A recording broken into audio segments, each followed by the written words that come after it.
السلام علیکم۔ آج ہم سورۃ الانفال کی کچھ بہت ہی گہری آیات پر بات کر رہے ہیں۔ آیات 5 سے 7۔ یہ بظاہر تو غزوہ بدر کے بارے میں ہے۔ جی بالکل، آیات کا جو ظاہری مفہوم ہے وہ تو اسی تاریخی واقعے سے جڑا ہے۔ ہاں، جیسے آیت 5 میں اللہ تعالیٰ فرماتے ہیں کہ کیسے آپ کے رب نے آپ کو حق کے ساتھ آپ کے گھر سے نکالا، حالانکہ مومنوں کا ایک گروہ وہ اسے ناپسند کرتا تھا۔ جی، اور پھر آیت 6 میں ذکر ہے کہ وہ حق کے بارے میں آپ سے جھگڑ رہے تھے، حالانکہ وہ واضح ہو چکا تھا، ایسے جیسے وہ آنکھوں دیکھی موت کی طرف دھکیلے جا رہے ہوں۔ اور آیت 7 وہ بھی اہم ہے کہ اللہ دو گروہوں میں سے ایک کا وعدہ کر رہا تھا، اور صحابہ چاہتے تھے کہ غیر مسلح گروہ یعنی آسان والا قافلہ ان کے ہاتھ آئے، جبکہ اللہ کا ارادہ تھا کہ وہ اپنے کلمات سے حق کو ثابت کرے اور کافروں کی جڑ کاٹ دے۔ تو تاریخی طور پر تو یہ سمجھ آتا ہے کہ ایک مشکل فیصلہ تھا، کچھ لوگ ہچکچا رہے تھے، آسان شکار چاہتے تھے، مگر اللہ کا منصوبہ بڑا تھا۔ لیکن اس میں آپ کہہ رہے ہیں ایک باطنی پہلو بھی ہے؟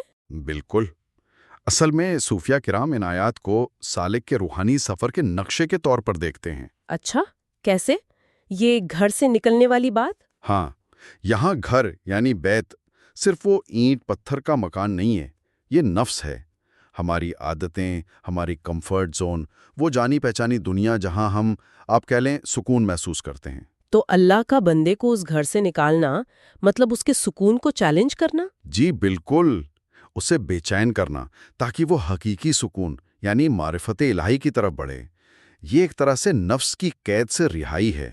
واہ، یعنی جسے ہم شاید مشکل سمجھ رہے ہوں وہ اصل میں ترقی کا راستہ ہے۔ ہاں، اچھا، اور وہ جو آیت 6 میں جھگڑنے کا ذکر ہے حق واضح ہونے کے بعد بھی؟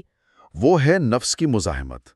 دیکھیں، جب حق واضح ہوتا ہے نا، دل تو مان لیتا ہے، مگر نفس وہ اپنی بقا کی جنگ لڑتا ہے، اسے فنا سے ڈر لگتا ہے۔ فنا یعنی اپنی ذات کی نفی؟ ہاں، خودی کا مٹ جانا، یہ تبدیلی، یہ نفس کو اپنی موت نظر آتی ہے۔ اوہ، تو یہ وہ کیفیت ہے گویا موت سامنے کھڑی ہے؟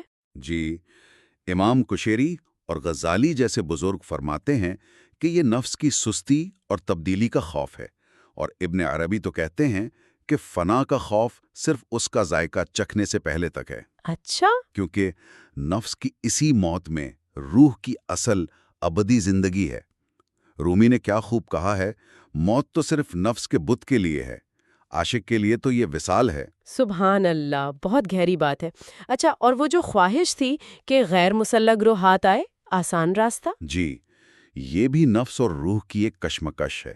روح یا کہہ لیں ہمارا نفسانی وجود ہمیشہ آسانی چاہتا ہے، بغیر محنت، بغیر جدوجہد کے کامیابی۔ ہاں، یہ تو انسانی فطرت ہے۔ بالکل، مگر اللہ تعالیٰ کا ارادہ مسلح گروہ سے ٹکرانے کا تھا، یعنی نفس اس کی پوری فوج کے ساتھ، خواہشات، تکبر، بری صفات، اس سے مکمل مقابلہ، مجاہدہ۔ یعنی اللہ مشکل راستہ کیوں چن رہا تھا؟ روز بہان بقلی اور ابن عربی جیسے عرفاء نے اس پر بہت زور دیا ہے۔ وہ کہتے ہیں کہ آسان فتوحات میں اکثر شرک کے خفی رہ جاتا ہے۔ شرک خفی، پوشیدہ شرک؟ جی، مطلب نفس کی کچھ باریک بیماریاں باقی رہ جاتی ہیں، لیکن جب آپ پوری قوت سے نفس سے ٹکراتے ہیں، مشکل مجاہدہ کرتے ہیں، تو وہم اور باطل کی جڑ کٹتی ہے، تبھی الحق یعنی سچائی دل میں پوری طرح قائم ہوتی ہے۔ تو گویا اللہ تعالیٰ کی حکمت یہ تھی کہ مکمل صفائی ہو، گہری تبدیلی آئے؟ جی ہاں، یہ پورا سفر ہی روحانی بلوغت کا ہے۔ پہلا قدم گھر یعنی نفسانی عادات سے نکلنا، دوسرا قدم موت جیسے خوف یعنی فنا کے تجربے سے گزرنا، سر تسلیم خم کرنا، اور تیسرا مسلح گروہ یعنی نفس امارہ سے ٹکرا کر اس پر غالب آ کر الحق کو اپنے وجود میں قائم کرنا۔ تو یہ آیات صرف ایک تاریخی واقعہ نہیں رہیں، بلکہ ہر زمانے کے انسان کے لیے، ہر سالک کے لیے ایک رہنما اصول بن گئی۔ بالکل، ہر ایک کو اپنی زندگی میں اپنے بدر کا سامنا کرنا پڑتا ہے۔ اپنا گھر چھوڑنا پڑتا ہے جو شاید اس کی بری عادتیں ہوں یا محدود سوچ۔ جی، اور اپنے اندر کے جھگڑے سے نمٹنا پڑتا ہے جب حق سامنے ہو اور نفس مانے نہیں۔ اور اپنی جنگ لڑنی پڑتی ہے اپنی خواہشات سے۔ بالکل، تو شاید آج اگر کسی کو لگے کہ اسے اس کے کمفرٹ زون سے نکالا جا رہا ہے، تو یہ اللہ کا ترک کرنا نہیں ہے، بلکہ شاید یہ اس پر حقیقت کو کھولنے کا عمل ہے۔ جی، اور اگر حق واضح ہونے پر اندر سے مزاحمت ہو رہی ہے تو وہ نفس کی چیخیں ہیں۔ سر جھکانا موت لگتا ہے پر مرتا صرف وہم ہے، انا مرتی ہے۔ تاکہ حقیقی زندگی، روحانی زندگی جنم لے سکے۔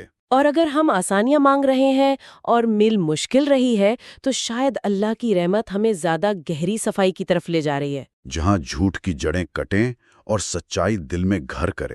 تو اس مشکل جدوجہد سے، اس مجاہدے سے گھبرانا نہیں چاہیے۔ یہ توڑنے کے لیے نہیں آتی۔ نہیں، یہ بنانے کے لیے آتی ہے۔ جو نقصان لگتا ہے نا، وہ اصل میں اللہ کے نور کے لیے جگہ بنانا ہوتا ہے۔ آخر میں ایک سوچنے کی بات چھوڑ جاتے ہیں سب کے لیے، کیا وہ تبدیلی جسے ہم موت سمجھ کر ڈر رہے ہیں حقیقت میں ہمیں پہلے سے زیادہ اور حقیقی معنوں میں زندہ کرنے والی تو نہیں؟ بہت خوبصورت نقطہ ہے، اس پہ غور کرنا چاہیے۔